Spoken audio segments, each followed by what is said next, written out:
Hello student, मैं Rajiv Kumar Ranjan, blue moon classes Hajipur. और आज के इस वीडियो लेक्चर में मैं आपको बताने जा रहा हूँ radius of curvature of curve y is equal to f x at any point x y. Clear? तो इसके लिए हमने पहले दो फिगर ड्रॉ करके रखा है क्योंकि टाइम कम लगे। That means figure 2 and the figure 1। Clear? Figure 1 को मैं थोड़ा सा समझा दूं। That one is our x axis, this is our y axis and this one is our origin. ये हमारा कोई एक कर्व हो गया y is equal to f x. इस कर्व पर दो पॉइंट है P x y and Q x plus del x and y plus del Y. ठीक है? और ये P पॉइंट पर हमने एक टेंजेंट खींचा पी पी डैश, जिसका स्लोप हो गया साई। क्लियर? अब इसके ज्योमेट्रिकल कंस्ट्रक्शन से हमें यह पता चला कि that is P R is equal to del x and Q R is equal to del y and triangle P Q R is right angle triangle.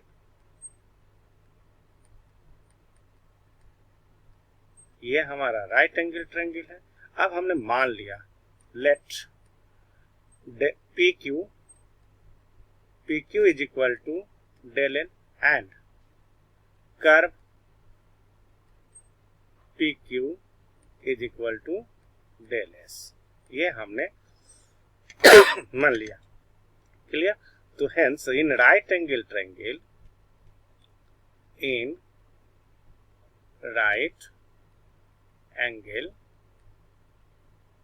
Triangle P Q R में हम लोग बात कर सकते हैं कि del l square is equal to del x square plus del y square. Clear? मतलब हम इससे हम लोग निकाल सकते हैं कि del L upon del x का whole square is equal to 1 plus del Y upon del x का होल स्क्वायर। क्लियर?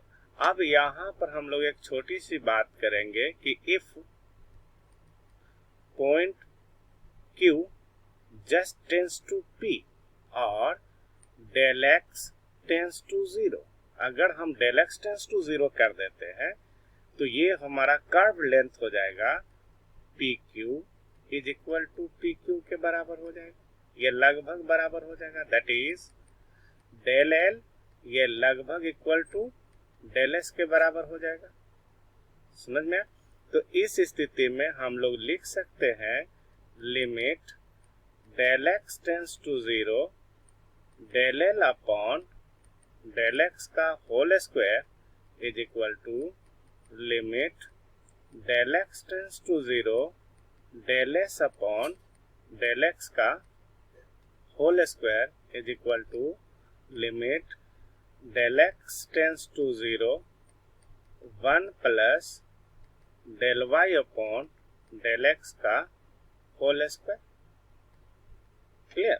तो इस स्थिति में हम लोग लिमिट और डिफरेंशिएशन के नॉलेज से हम लोग यहाँ पर लिख सकते हैं कि D S upon D x is equal to root under 1 plus D Y upon D x का whole square. This is the equation number 1 and from the definition of slope हम लोग लिख सकते हैं कि tan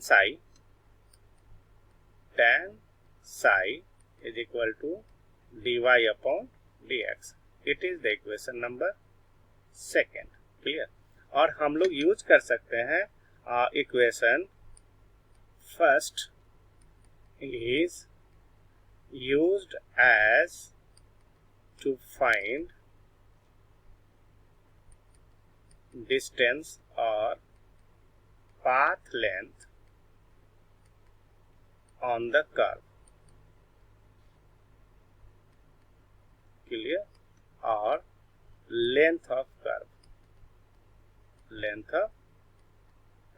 यहाँ पर हम इक्वेशन फर्स्ट को ये यूज कर सकते हैं पाथ लेंथ और डिस्टेंस और लेंथ ऑफ कर्व निकालने के लिए।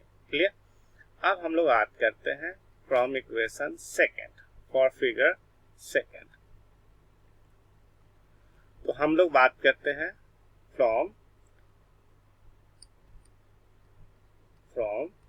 फिगर 2। तो फिगर 2 में हम लोग बात करते हैं कि अब यहाँ पर मान लेते हैं कि एक कर्व है हमारे पास, ये हमारे पास कर्व हो गया y is equal to f x, ये हमारा x एक्सिस हो गया, ये हमारा y एक्सिस हो गया, ये ओरिजिन हो गया, और ये कर्व पर 2 पॉइंट है ना। S and T are 2 points on the curve, clear. और इस कर्व पर हमने ढूंढा S डैश और ये T dash and T dash R 2 tangent on the curve at point S and T, clear. S और T पर हमारे पास 2 टेंजेंट है जिसका स्लोप्स हो जाएंगे, that means that slopes is psi and psi plus del psi, clear. तो ये हो जाएंगे हमारे पास। अब ये अगर O is the centre, O is its center and R is its radius, clear. अब O हमारा ये सेंटर हो गया और इसका रेडियस कितना हो गया, R हो गया, क्लियर। तो इस स्थिति में हम बात करेंगे कि ये एंगल साई और ये एंगल कितना हो जाएगा, डेल साई। ऐसा इसलिए हो जाएगा कि ये external angle sum of the these 2 angle के बराबर हो जाएगा, तो ये साई है तो ये डेल साई हो जाएगा, क्योंकि तभी तो ये साई प्लस डेल साई हो जाएगा, क्लियर। और यहाँ पर ध्यान रखें कि ये एंगल हो जाएगा हमारा पाई माइनस डेल साई, और ये एंगल हमारा कितना है 90 डिग्री, और ये भी हमारा कितना है 90 डिग्री। तो ये डेल फाई जो आपने मान लिया वो del phi is equal to कितना हो जाएगा, del phi is equal to del psi, clear. तो यहाँ पर हम लोग देखते हैं कि फ्रॉम द प्रॉपर्टीज ऑफ मतलब plane angle, from the formula और प्लेन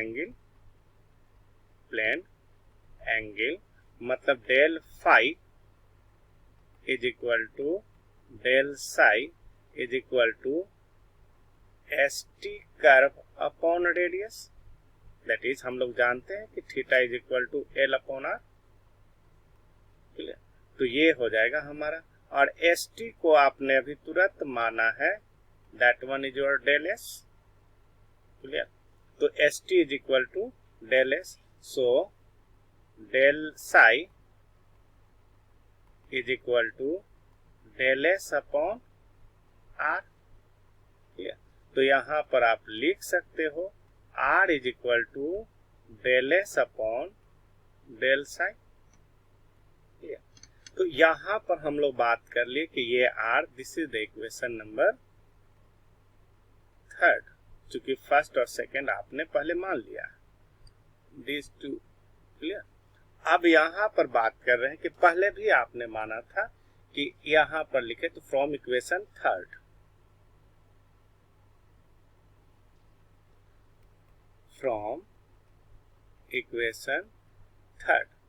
यहाँ पर लिख सकते हैं कि R is equal to del S upon del X upon del psi upon del X, clear. अब यहाँ पर हम लोग बात करते हैं कि डेल X टेंस टू 0, तो यहाँ पर आपने ये ले लिया, तो ये limit del X tends to 0 और ये R हो जाएगा, and that one is your limit del X tends to 0 और ये हो जाएगा del S upon del X upon del psi upon del x. तो ये हमारे पास जो आएगा वो आ जाएगा R P, that means radius at a particular point P, and that one is equal to d S upon D X, और दूसरा हो जाएगा d psi upon D x. Clear? तो ये हमारे पास मिल गया। अब हमें d psi upon D x निकालना है। तो फ्रॉम इक्वेशन सेकेंड, तो फ्रॉम इक्वेशन सेकेंड, और सेकेंड जो इक्वेशन है आपका वो ये है tan psi is equal to d Y upon D x. तो tan psi is equal to d Y upon D x. Now differentiating it, अब इसको डिफ्रेंशिएट करोगे विथ रिस्पेक्ट टू एक्स, तो ये हो जाएगा sec square psi d psi upon D x is equal to D T Y upon D x square, that is the second derivative. Clear? तो इससे हमारे पास जो मिलेंगे वो मिल जाएंगे कि D psi upon D x is equal to D T Y upon D x square into 1 upon sec square psi. अब ये हो जाएगा हमारे पास D psi upon D x is equal to D two Y upon D x square उन्हें 1 upon 1 plus tan square psi, क्योंकि यहाँ पर sec square psi is equal to 1 plus tan square psi, और tan स्क्वायर साई आपको ये पता है, तो यहाँ पर आप लिख सकते हैं d two Y upon D x square into 1 upon 1 plus D Y upon D x का होल स्क्वायर। क्लियर? तो अब ये हमारे पास equation number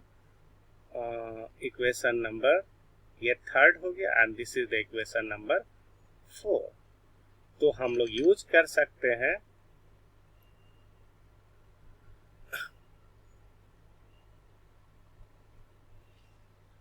from equation first, उसके बाद में हम लोग यूज कर ले फ्रॉम इक्वेशन फर्स्ट,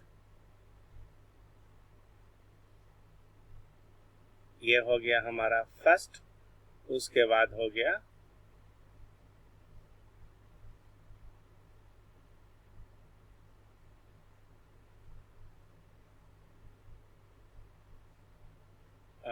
ये third, this one is our equation third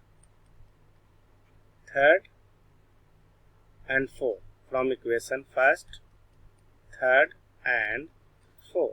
तो from equation third, four and four, first, third and four के लिए आप यूज करोगे तो R P is equal to यहाँ पर हो जाएगा d S upon D x, and that one is nothing but 1 plus D Y upon D x का होल स्क्वायर के पावर 1 अपॉन 2, और नीचे हो जाएगा ये यहाँ पर D psi upon D X, और D psi upon D x is the equation number 4।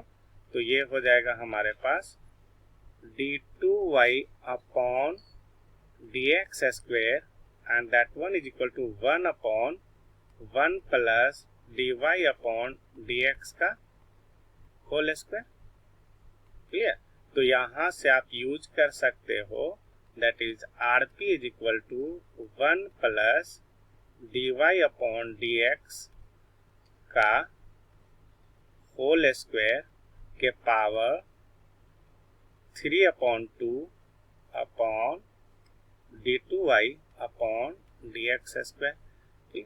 और ये फॉर्मूला आप यूज कर सकते हो टू फाइंड द रेडियस, मतलब it is use to find the radius of y is equal to fx at any point p x y.